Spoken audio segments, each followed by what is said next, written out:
MS రాజు గారు మాట్లాడాల్సిందిగా ఆహ్వానిస్తున్నాం.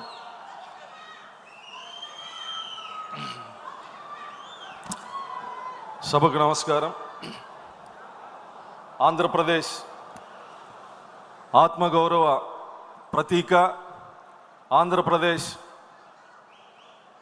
స్ఫూర్తి ప్రదాత, ఆంధ్రప్రదేశ్ అభివృద్ధి ప్రదాత గౌరవ ముఖ్యమంత్రి నా ఆరాధ్య దైవం నారా చంద్రబాబు నాయుడు గారికి, యువత స్ఫూర్తి ప్రదాత నిరంతర పోరాట యోధుడు జాతీయ ప్రధాన కార్యదర్శి నారా లోకేష్ గారికి, వేదిక మీద ఉన్నటువంటి తెలుగుదేశం పార్టీ అతిరథ మహారథులందరికీ, అదేవిధంగా వేదిక ముందున్నటువంటి తెలుగుదేశం పార్టీ కార్యకర్తలు నాయకులందరికీ నమస్కారాలు తెలియజేస్తూ, రాష్ట్రం విధ్వంసం పునర్నిర్మాణం అనే తీర్మానాన్ని బలపరిచే అవకాశం ఇచ్చినటువంటి నాయకులకి మరొక్కసారి కృతజ్ఞతలు తెలియజేస్తూ, రాష్ట్ర విభజన తర్వాత 2014లో రాష్ట్ర ముఖ్యమంత్రిగా బాధ్యతలు తీసుకున్నటువంటి గౌరవ ముఖ్యమంత్రి నారా చంద్రబాబు నాయుడు గారు రాజధాని లేనటువంటి రాష్ట్రం, లోటు బడ్జెట్తో బాధ్యతలు స్వీకరించి, లోటు బడ్జెట్ ఉన్నప్పటికీ పెన్షన్ కానీ జీతాలు కానీ 1వ తారీఖు ఖచ్చితంగా ఇచ్చినటువంటి నేత.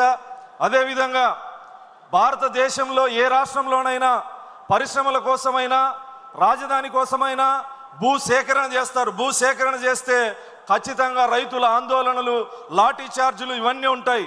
కానీ భారతదేశంలో ఒక నాయకుడిని నమ్మి వేల మంది రైతులు 1000 ఎకరాలు భూములు సమీకరించి రాజధానికి ఇచ్చారంటే అది నా నాయకుడి మీద ఉన్నటువంటి నమ్మకమని మరొక్కసారి తెలియజేస్తూ,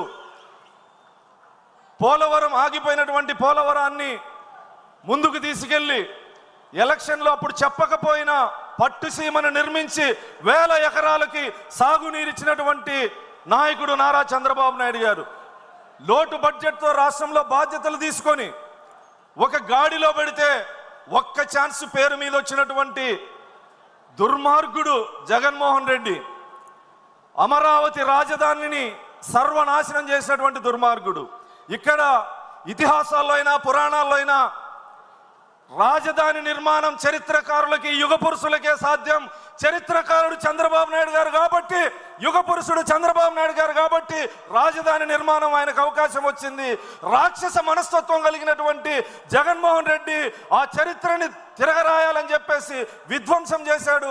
మళ్ళీ ఆ భగవంతుడు నారా చంద్రబాబు నాయుడు గారికి అవకాశం ఇచ్చింది.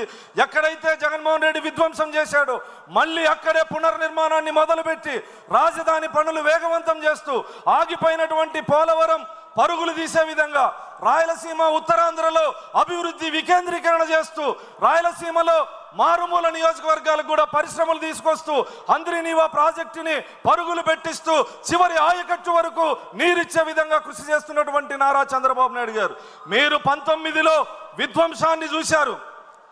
ఎలాంటి విధ్వంసం అంటే, న్యాయ వ్యవస్థ మీద ఒక ముఖ్యమంత్రికి నమ్మకం లేక న్యాయ వ్యవస్థని విధ్వంసం చేసే విధంగా బహిరంగ లేఖ రాసినటువంటి ముఖ్యమంత్రిని గతంలో చూశారు.